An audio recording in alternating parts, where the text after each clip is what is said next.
Absolute Superman number 16, we find out that Absolute Hawkman is kind of a big jerk. But hey, I love him anyway, and I'm going to tell you why. So in this issue, Hawkman confronts Superman, who is still kind of a new superhero, whereas Hawkman has been established for decades now, and Hawkman kind of tries to tell Superman how it's done, with very mixed results. I love this alternate look for Hawkman with the bandages. He's always had one foot in the world of like ancient Egyptian mythology and iconography and stuff, and mummification is a part of that, so this sort of brings that to mind and incorporates it. It's kind of a darker look for sure, that wouldn't be out of place in a story like, say, Kingdom Come. I also like that Hawkman's mace is a little bit bigger. Makes him a little more formidable, in my opinion.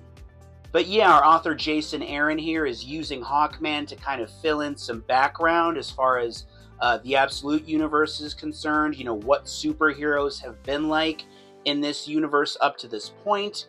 And that's a fine bit of territory for Superman to explore. It also feels like Jason Aaron is making a point to brighten Superman up a little bit.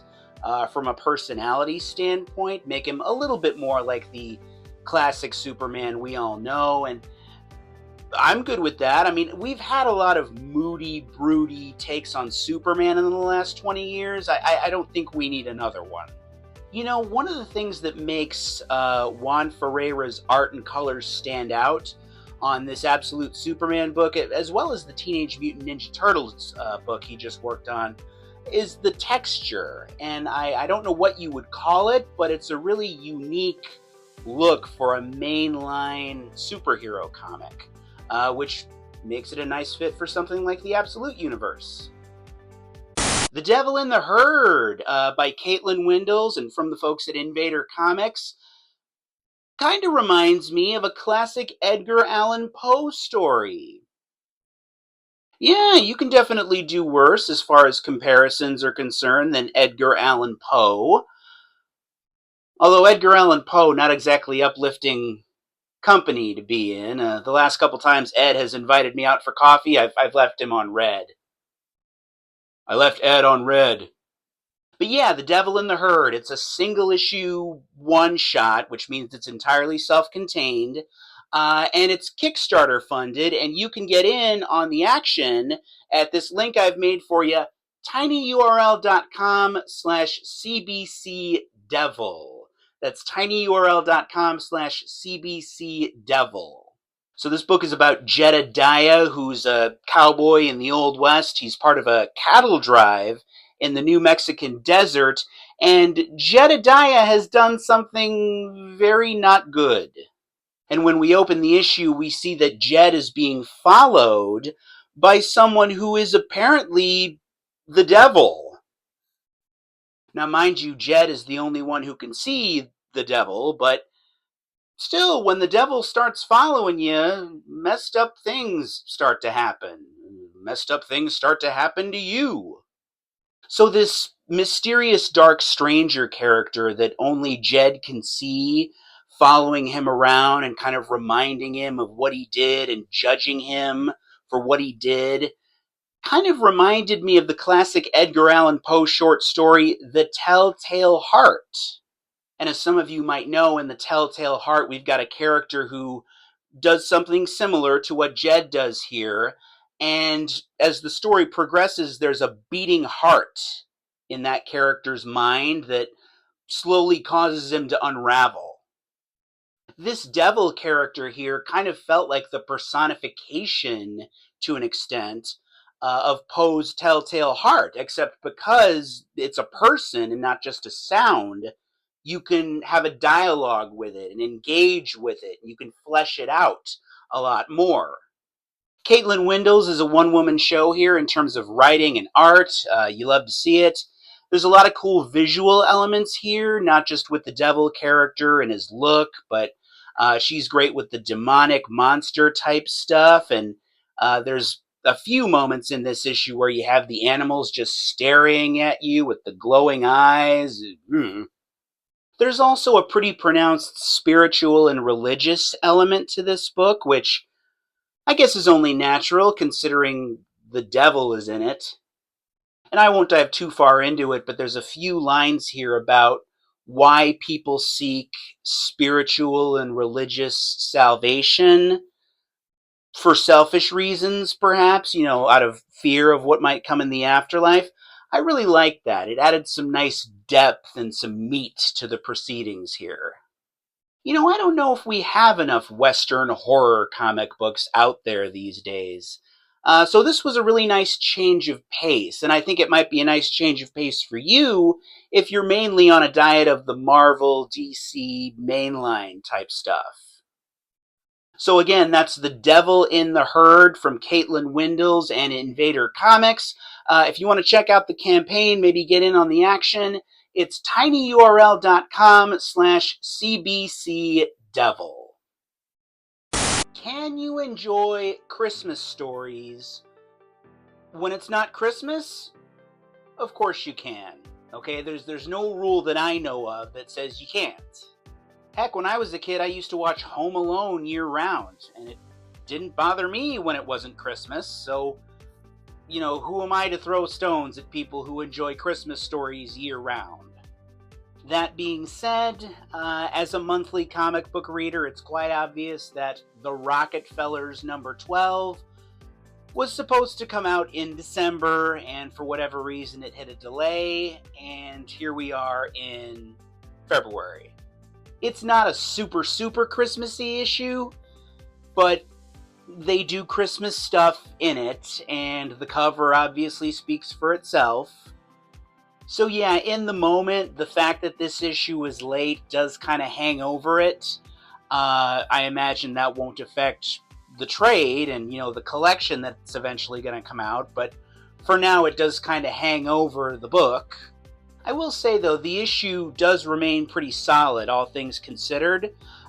In the previous issue, Raina Rockefeller was taking her brother Roland back to the future to face justice, and their ship exploded, so now Roland is presumably dead, and the Rockefeller family has to deal with the fallout from that. I say he's dead, but this is a comic book, and they don't find any remains, as far as I can tell, so he's probably not dead. Heck, sometimes people aren't dead even when you do find their remains. I don't know if they intended for this to be a funny moment or not, but when the Rockefeller family is digging through the wreckage of the ship, Raina is lying there, clearly alive, but they sort of just treat her like another piece of debris, which I guess is kind of understandable. I mean, she hasn't exactly been nice to them. This is a strong issue for Rodney Rockefeller, the grandfather, as he kind of steps up and takes on a leadership role in this time of crisis for the family. That's cool to see. This issue seems to set the stage for a story about what a family does when tragedy strikes, and when you pull a family member out of the mix, how that changes everything.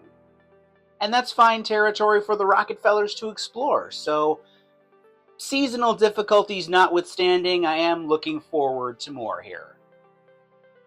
Deadpool has a death wish in Wade Wilson, Deadpool number 1. So yeah, this is the latest Deadpool ongoing series relaunch. I feel like this is like the third one Marvel has done since Comic Book Chronicles has existed. Marvel's gonna Marvel, I guess. But yeah, in this book, Deadpool has a death wish. He is openly taking mercenary jobs where he gets hurt, maimed, put through a lot of pain. I'm not sure we know why. I'm jumping back into Deadpool after a little gap here. But obviously Deadpool has a healing factor, famously, so he can sustain nearly limitless damage, so it's a compelling idea. Ben Percy is our author here. I'm not always a Ben Percy guy, but I do think he's potentially a great fit for Deadpool with, the gore and the sometimes gross out humor that comes with him. Like, there's a scene in this issue with Deadpool and a cow that I don't think I'm going to forget anytime soon, even though I might want to. I'm a big fan of the way Jeff Shaw draws Deadpool himself, though. I like the way he draws his form, and I appreciate the way the mask falls across Deadpool's mouth, oddly enough. And we have Alex Sinclair on the colors here, so, I mean, artistically, you can't ask for much more. I fell off of a lot of Marvel stuff in 2025, so I've really been looking in 2026 for certain Marvel books to step up and grab my attention and reach out to me. I feel like this Wade Wilson Deadpool book did that, at least initially. So I'll be along for the ride, at least for the foreseeable future. On the very first page of The Muppets Noir #1, Miss Piggy offers Kermit a slice of her pie.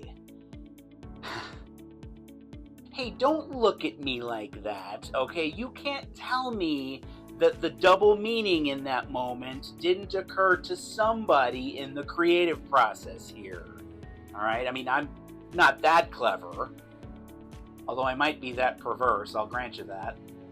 But yeah, Muppet comics are back with veteran Muppet comic book creator Roger Langridge writing, drawing, and I think he's doing the letters here too. Basically, in this story, Kermit dreams that he's a hard-boiled noir-type detective in an old-timey mystery story like that. He's trying to find Miss Piggy in the story, basically. What's always been interesting to me about Muppet comic books is that they don't have puppet appeal. Like, the Muppets and puppets in general are just inherently interesting to look at, and that's something that any Muppet movie or TV project will have going for it. But a comic book is not going to have that, so it has to function on kind of a different level. Thankfully, Roger Langridge really has the Muppets brand of humor down pat, and this felt like an authentic, genuine Muppet story. Like, I felt right at home with it. And even though the puppet appeal is not there, Langridge is kind of able to draw certain, let's call them Muppety movements into the art, which is definitely appreciated. But yeah, I had a lot of fun with this. One of the funnier comic books that I've read in quite a while.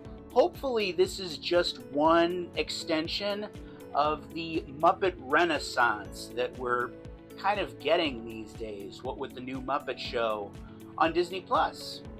I'm excited.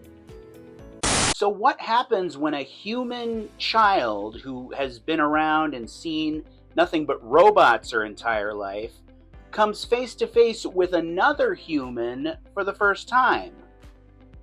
We get an answer to that question in Where Does the Rainbow End #2, and the answer has a surprisingly violent fallout. So young Gilda, who has been raised by robots and is, not surprisingly, really adept at fixing robots, meets a young boy in this issue, and naturally there's an interaction there that's very eye-opening for her.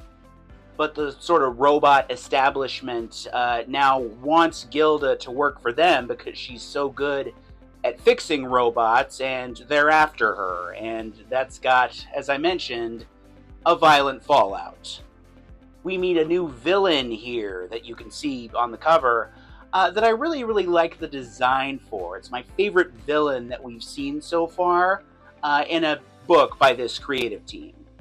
It became apparent to me in reading this issue, the narration in particular, that Rainbow kind of has a storybookish quality to it that said previous works didn't necessarily have.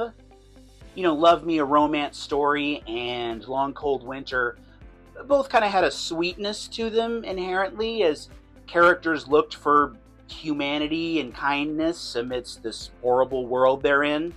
But it feels like that sort of sweet, innocent streak has been amplified a little bit for this story. Maybe it's because Gilda is a child. I'm not sure. It's not a bad thing. It's just a thing. Gilda ventures into the city for the first time in this issue by herself. And it's a really great, like, Dorothy leaving Kansas and discovering the land of Oz kind of moment. I love this page in particular because it shows us how small she is compared to how big the city is, obviously, and the colors are great. I'm very curious, very intrigued to see what kind of person Gilda becomes after the events of this issue. There's an intrigue that I've got moving forward, and naturally, that's not a bad place for this book to be. Florida Hippopotamus Cocaine Massacre, #1. Am I even allowed to say that word on here? Like, are they going to bust me for, I don't know, promoting indecency or whatever? Oh, I guess we'll find out. Hippopotamus. But yeah, Florida Hippopotamus Cocaine Massacre is perhaps against the odds a real book. And honestly, it's one of the most brilliantly ludicrous titles I've ever seen. I mean, how can you not at least be curious about it? It's right up there, like, with Snakes on a Plane and Teenage Mutant Ninja Turtles. So this book takes place in the 80s at a hippopotamus disco-themed amusement park that's run by a secret drug lord. It's a comedy, ladies and gentlemen. But yeah, these two, like, 80s action hero types are trying to bust this drug lord for different reasons, but he's got a new drug called Coke 45. If you know, you know. And by the end of this issue, the heroes are basically trapped in the amusement park with a bunch of drug-addled, murderous hippopotami. Thankfully, this issue generates enough laughter, or at least it did for me, to live up to its ludicrous title and premise. They come at you pretty fast. I particularly enjoyed the part where one of the heroes uses one of the henchmen to, let's say, access a zip line. I thought that was an interesting way to do that. Also, apparently in high-pressure situations, you don't press buttons, you boop buttons. That's good to know. The art really masterfully matches the tone of the writing. I like the texture of what we're seeing here. You know, this is quality ridiculousness. I do believe that's a good way to refer to it. And yeah, I'm definitely game to come back for more. You know, between this book and Muppets Noir earlier this week, it's been a great few days for comedy in comics, at least for me. I can only assume there will be less hard drugs involved over on the Muppet side of things, but I guess you never know.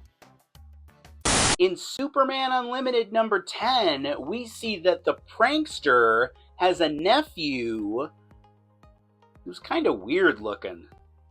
I mean, I'm sorry, I know you're not supposed to comment on somebody's appearance like that, but he's kind of weird looking.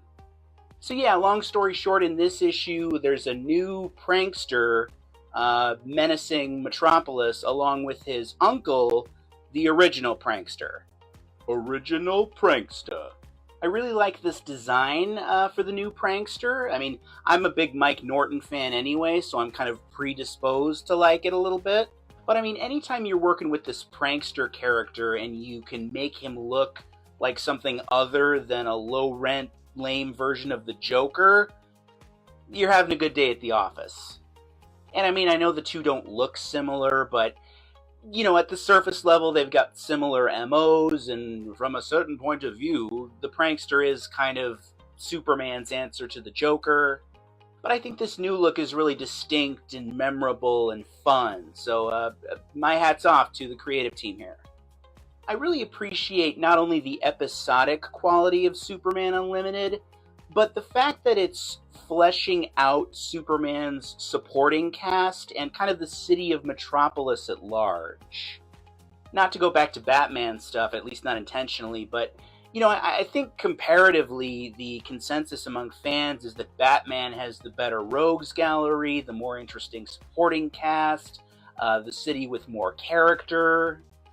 And, you know, maybe that's true, but maybe it's not. Maybe it just depends on who's working on Superman's supporting cast and the city of Metropolis, etc., etc. And I think this book is a great example of that. New history of the DC Universe, the Dakota incident, has me feeling cautiously optimistic. I'll say that. So this is an oversized one-shot by a variety of writers and artists that reintroduces the Milestone media characters into the DC Universe. It's kind of like a retcon story that takes place back when Lex Luthor was president, and he very much oversteps as he sends troops and superheroes into the city of Dakota. When people talk about the Milestone Heroes and Milestone Media, that's a company that was founded in the 90s by all African-American creators, and they created a bunch of black superheroes, and the company's books were distributed and published by DC Comics. Static is probably the one that the general public knows best. He even got his own animated show back in the 90s as well. And this Dakota Incident book is very much an attempt to sort of jumpstart those characters and, get them back into the fold.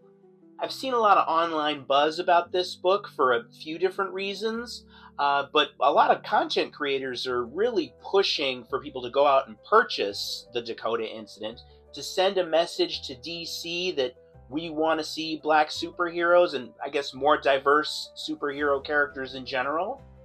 That is a lot of pressure to put on one issue, but by the same token, numbers and money don't lie, and that's the language that these big companies speak.